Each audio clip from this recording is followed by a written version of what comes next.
शुरू में लेक्चर को आउटलाइन करते हुए हम लोगों ने देखा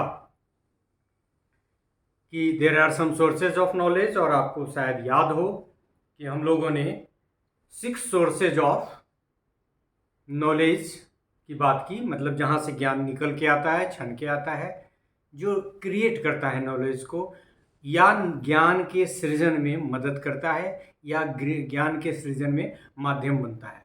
सो there are 6 sources of knowledge which are as follows. जैसा कि मैं करता हूँ, पूरा तो मैं नहीं लिखूंगा इसमें भी, लेकिन ऐसा लिखूंगा कि आप समझ जाए। Knowledge through sense experiences, knowledge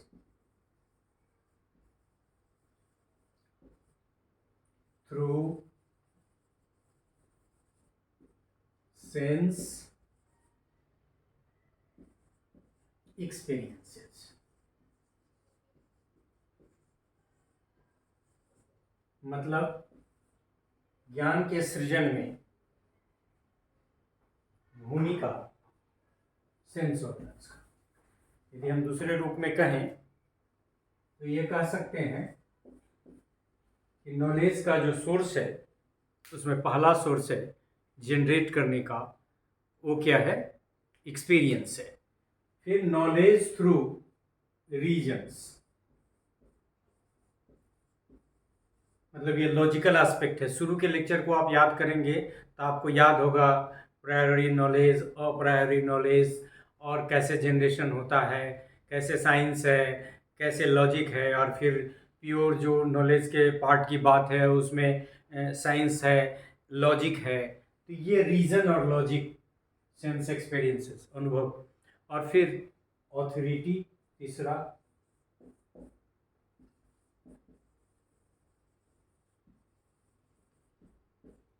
चौथा,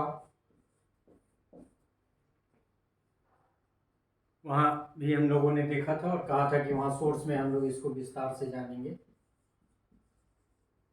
इंट्यूशन। फिर पांचवा रिवोल्यूशन, ये शब्द भी आ चुका है, रिवोल्यूशन, रिवोल्यूशन। और the sixth and the last is faith.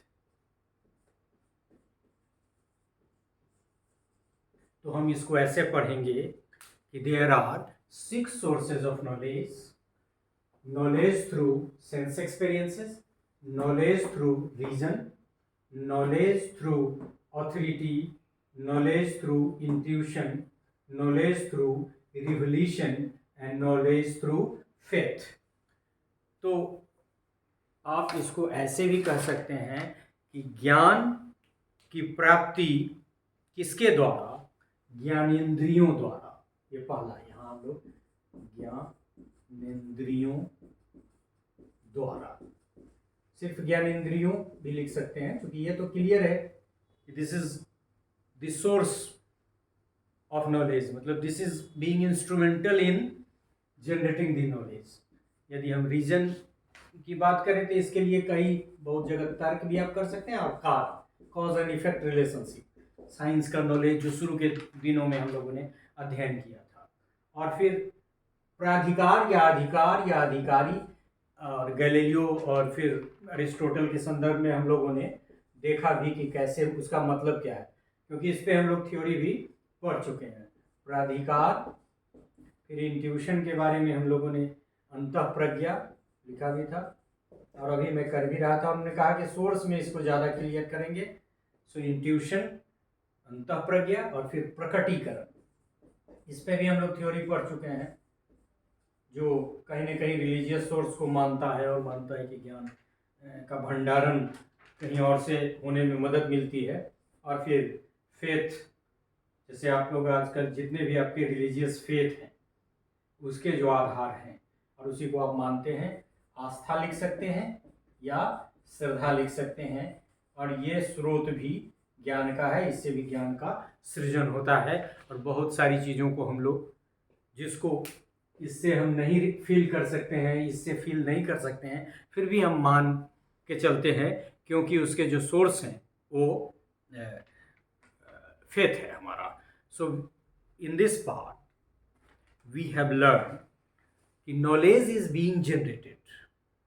The sources of knowledge generations are 6, and those are, as you can see, knowledge through sense experiences, ज्ञानेंद्रियों के द्वारा ज्ञान का सृजन, नॉलेज थ्रू रीजन, तर्क या कारण एवं निवारण के आधार पे knowledge, reason, knowledge generation through sense experiences, knowledge generation through reason, तर्क एवं कारण के आधार पे, नॉलेज थ्रू ऑथोरिटी, कोई जैसा कि हमने दिया कि अरिस्टोटल एक ऑथोरिटी थे, चाणक्य एक ऑथोरिटी थे, आज भी बहुत सारे जो हमारे धर्म गुरु हैं उनको हम लोग ऑथोरिटी मान के चलते हैं, शंकराचार्य लाइक दैट, और फिर और सब रिलीजन में भी बहुत सारी बातें हैं।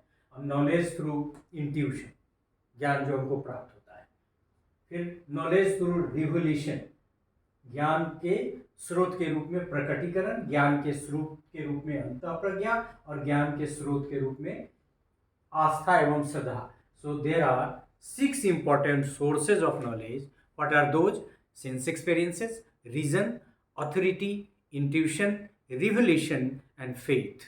Through these 6, the knowledge is being generated. So thank you for this part. We shall discuss all these sources of knowledge separately in detail. So thank you for this part.